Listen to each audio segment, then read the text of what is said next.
Bonjour, bonjour les conquérants, bonjour les guerriers et les guerriers de l'Éternel. Je crois que vous vous portez tous très bien ce matin, ainsi que vos familles. Mais quant à moi, je me porte très bien et je rends grâce à Dieu.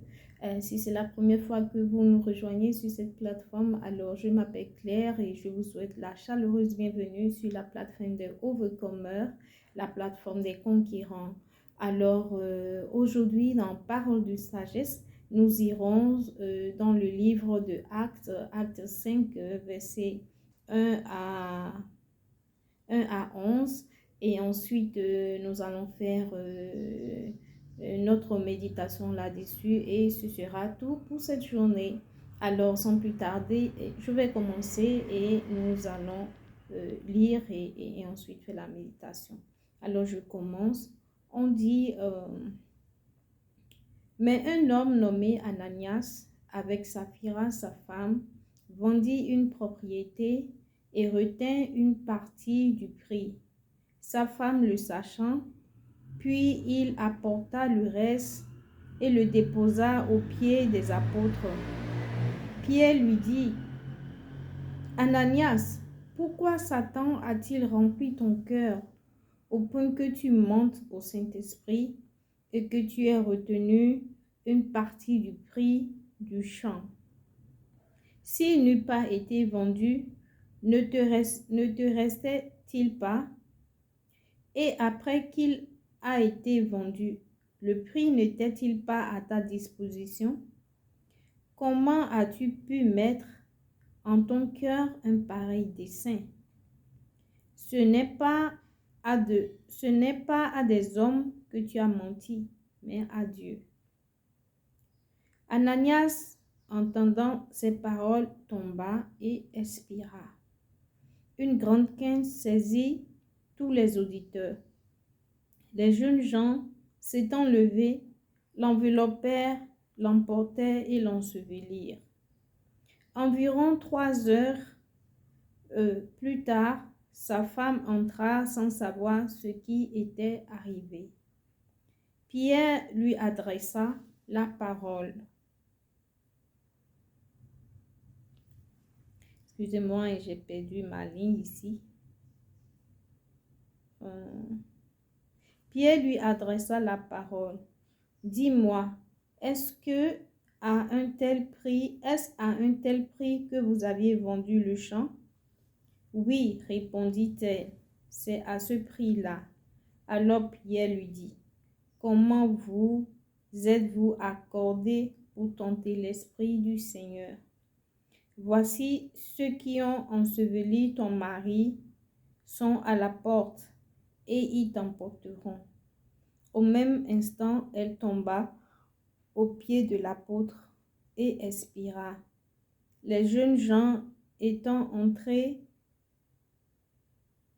la trouvèrent morte. Ils l'emportèrent et l'ensevelirent auprès de son mari. Une grande crainte s'empara de toute l'assemblée et de tous ceux qui apprit ces choses. Donc ici, aujourd'hui, nous allons parler de Ananias et Saphira qui ont menti sur le prix de la vente d'un terrain et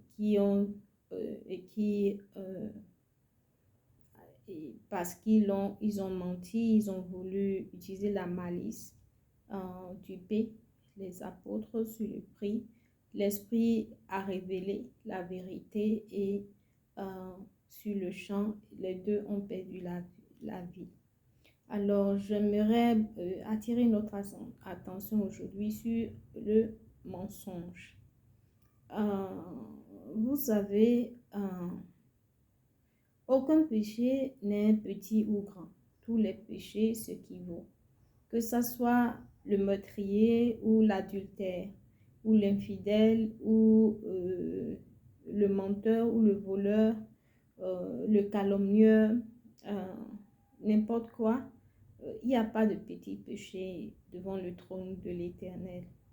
Et le prix du péché, c'est la mort. Le prix du mensonge, c'est la mort.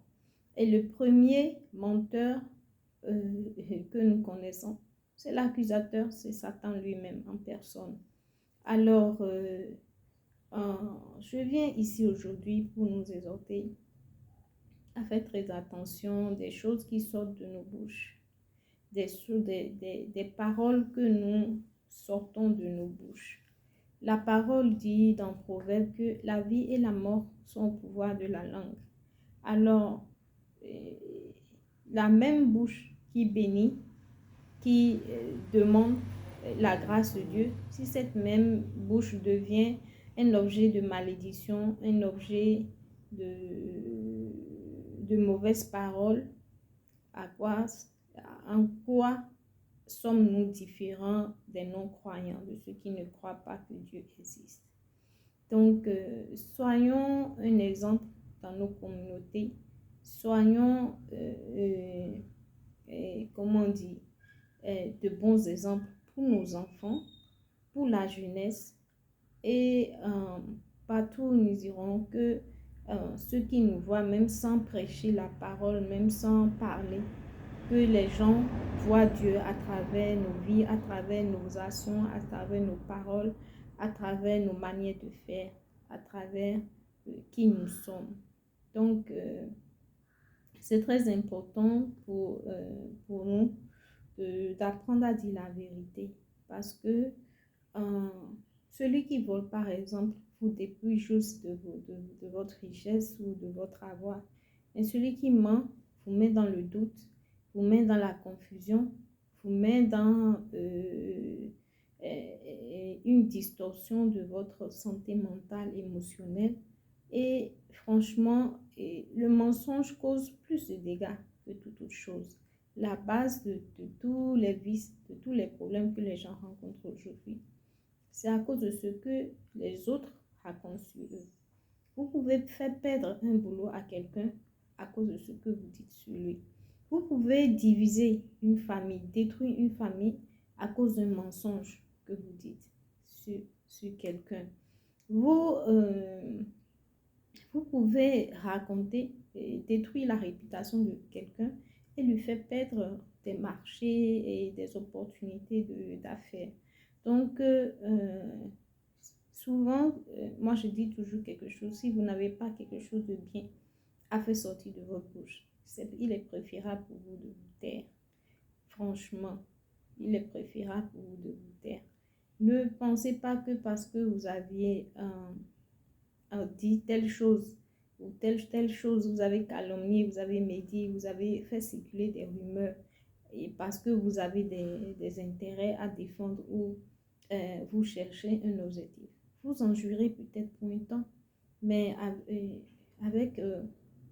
au fil des jours, au fil des mois, la vérité se révélera toujours. Donc, ne pensez pas que tout ce que vous faites dans l'ombre, il n'y a que vous qui êtes au courant. Dieu vous voit. Franchement, Dieu vous voit. Et même si vous avez les moyens de corrompre la justice terrestre, la justice divine ne peut être corrompue.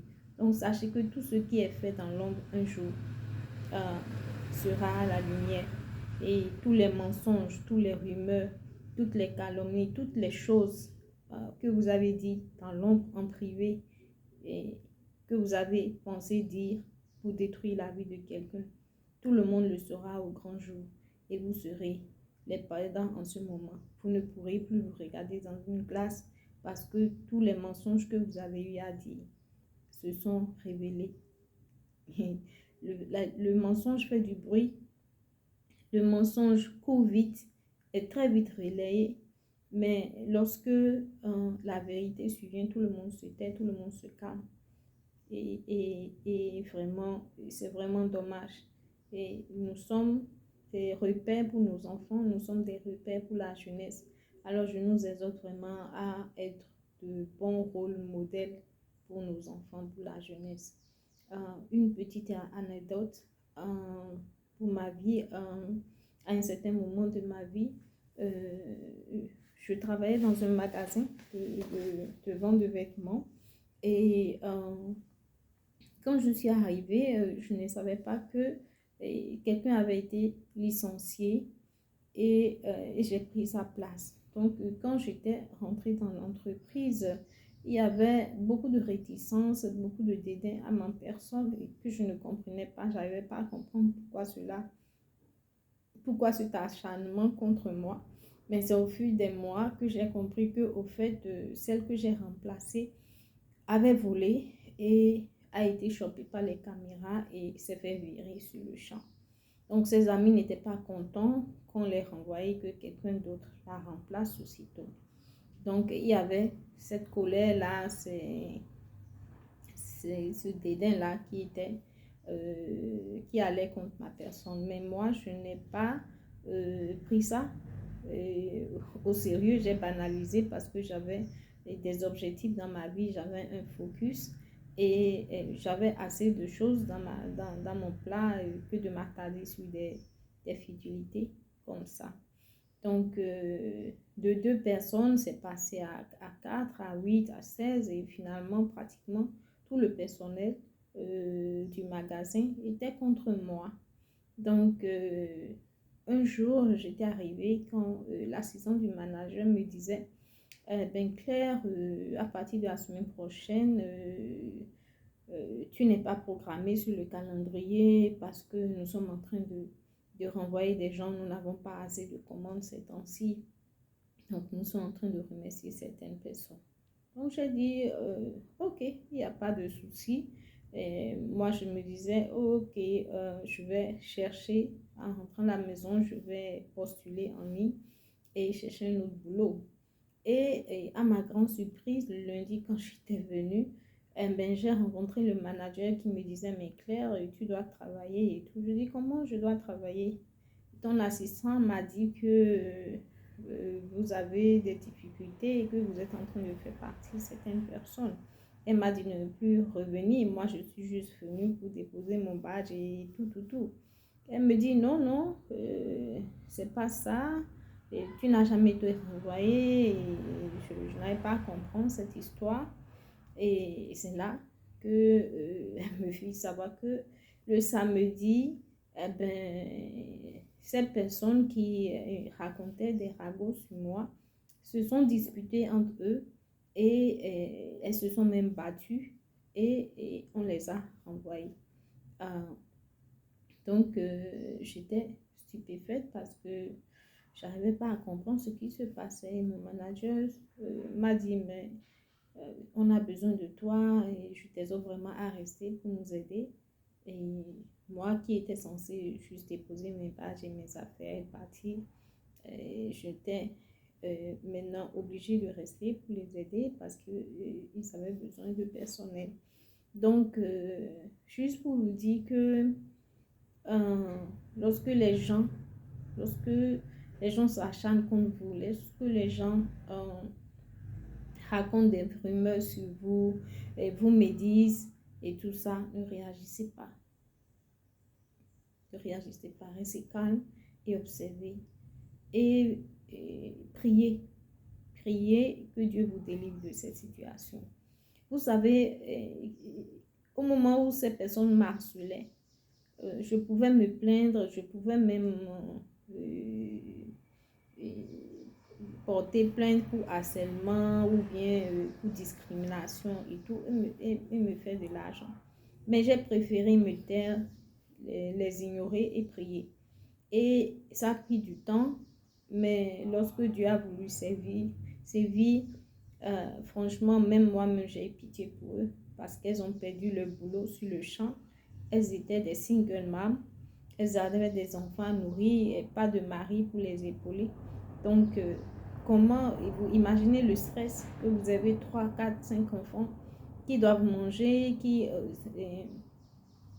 doivent avoir un toit où rester et du jour au lendemain, vous perdez votre gagne-pain. Comment allez-vous prendre soin de ces enfants? Comment allez-vous payer les factures et tout? Donc, même moi-même, c'est vrai, j'ai prié, j'ai demandé à l'Éternel de me délivrer de cette situation, mais je n'avais pas idée qu'il allait juste les virer leur boulot. Vous voyez, donc, laissez Dieu se battre pour vous. Quand il y a la tempête, gardez votre calme et laissez Dieu se charger de la bataille pour vous. C'est mieux, c'est beaucoup mieux ainsi. Et ne réagissez pas toujours aux provocations de l'ennemi. Donc, je vais terminer ceci en lisant ici dans Matthieu, verset 15, Matthieu 15, verset 11, qui dit ceci: ce n'est pas ce qui entre dans la bouche qui souille l'homme, mais c'est ce qui sort de sa bouche. Mais c'est ce qui sort de sa bouche, c'est ce qui souille l'homme. Et le verset 17 qui dit ceci: ne comprenez-vous pas que tout ce qui entre dans la bouche va dans le ventre, puis il est jeté dans les lieux secrets? Mais ce qui sort de la bouche vient du cœur, et c'est ce qui souille l'homme. Car c'est du cœur que viennent les mauvaises pensées, les meurtres, les adultères, les impudicités, les vols, les faux témoignages, les calomnies. Donc, c'est pas ce que nous mangeons qui nous suit. Au contraire, et quand nous mangeons, nous digérons, et l'organisme retient ce dont il a besoin pour la régénération des cellules, et le reste est évacué par nos lieux intimes. Mais ce qui sort de notre bouche, ça vient de nos pensées, ça vient de notre cœur. Et si nous avons un cœur rempli d'envie, un cœur rempli d'amertume, de chagrin, de tristesse, de honte, d'envie, de jalousie, alors nous allons dire des choses, nous allons mettre de mauvaises semences dans la nature, et quand ça reviendra avec nous, nous ne pourrons pas gérer cela. Donc, je nous exhorte vraiment à faire attention aux choses qui sortent de nos bouches, à veiller à faire sortir que des choses positives de notre vie. La bouche qui a béni ne peut pas encore maudire. C'est contradictoire.